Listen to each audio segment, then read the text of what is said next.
Welcome back to my channel. I'm Beth Morgan, the Poor Valley Princess, and today we're back once again talking about this language that we speak here in my part of rural Appalachia.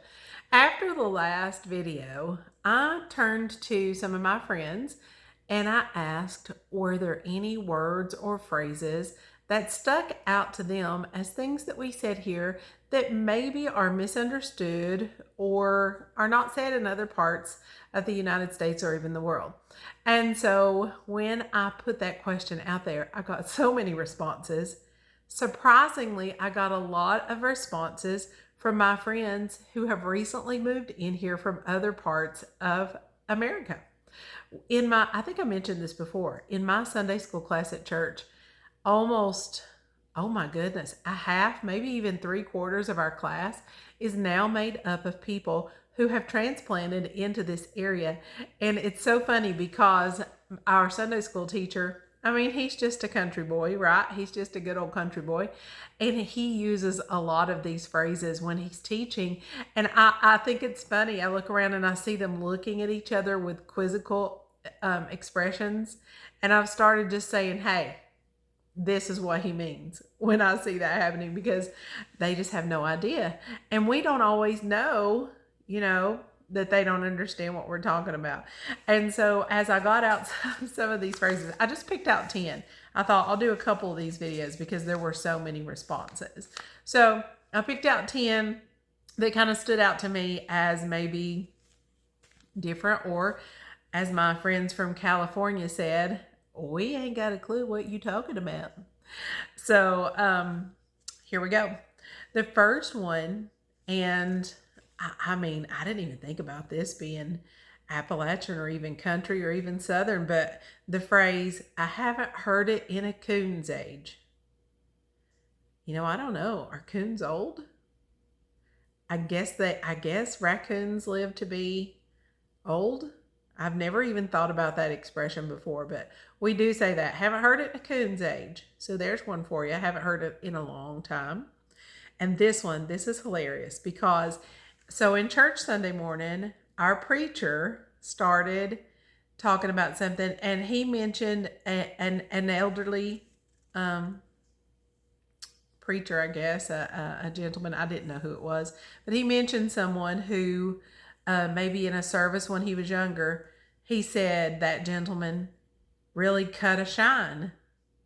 And I know exactly what he meant. And I started getting texts from people. There's one to include in your video. I cannot tell you how many people had no idea what cut a shine meant.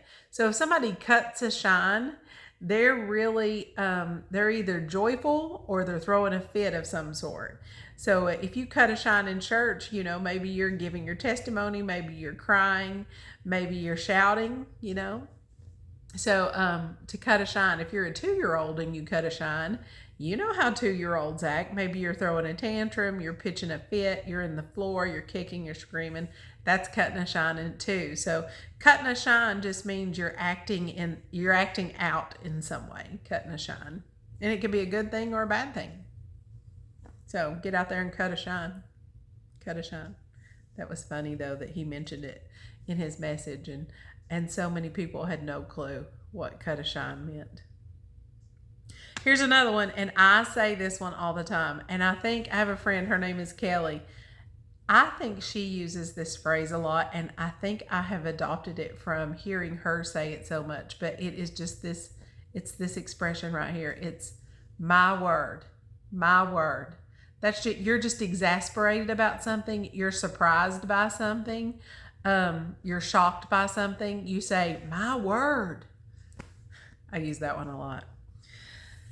This one I think is funny, and I have heard this one many times in my lifetime, although I do not really use this phrase, but I've heard it a lot, and it is, hold your taters. Hold on a minute. Hold your taters. Taters as in potatoes. Hold your taters. Wait a minute. It's not ready yet. Be patient. Now this next one, I had so many of my friends, some friends who moved here from California, some friends who moved here from New York. When I asked this question, this is the first thing they said.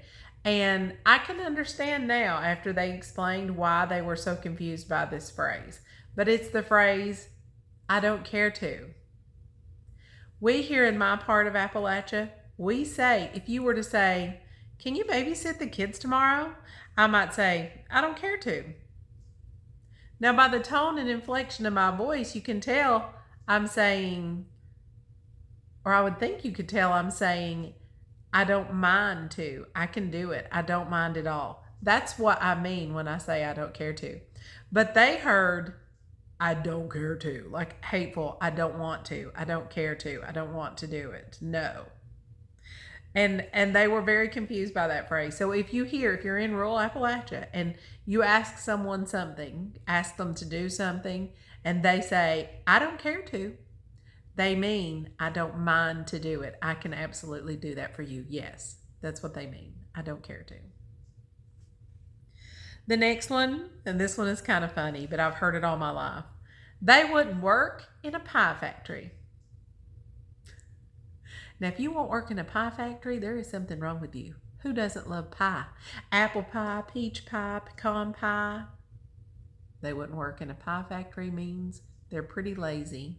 And while we're at it, lazy, sometimes we say no account. No account. No count. Lazy, no account bum. They wouldn't work in a pie factory. They're just good for nothing, right? So they wouldn't work in a pie factory. They're lazy. And the next one, and I actually had several people mention this one, and it was mostly people who are from this area who mentioned this one to me, and that is directly. Directly. D-R-E-C-K-L-Y. Directly. As in, using it in a sentence, it would be, I'll be there directly. I'll be there directly. Directly means in a minute or in a moment. I will be there soon. Directly means soon or in a moment. It's the next thing I'm going to do. I'll be there directly. I'll do it directly. The laundry's piled up. I'll do it directly. Directly. That one, everybody in this area says that. That one's pretty common, and I didn't even think about it being something different. I would be interested to know if directly is used commonly in other parts of America. That would be, if you live somewhere outside of Appalachia, the whole Appalachia range, if you live outside of that range and you use the phrase directly, please comment. I want to know. So the next one, and I didn't think about this one really being just Appalachian either, but I'm all covered up. That means I'm busy. I have a lot to do. I'm just covered up. I can't do that today. I'm covered up. That means I'm busy. I like this next one, and I do say this one quite often. It's deader than a doornail. Deader than a doornail. That's pretty dead. I'm not even sure what a doornail is. Why is it a doornail? Why is it not like a floor nail or a wall nail? I don't know. I need to do some research on that and see. If you know, please comment. Why do we say deader than a doornail? I have no idea, but I say that often. That's a pretty common phrase.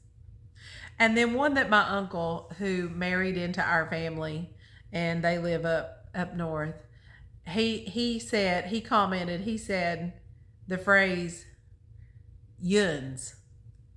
So like, almost like you all, but the phrase might be, are yuns going to town?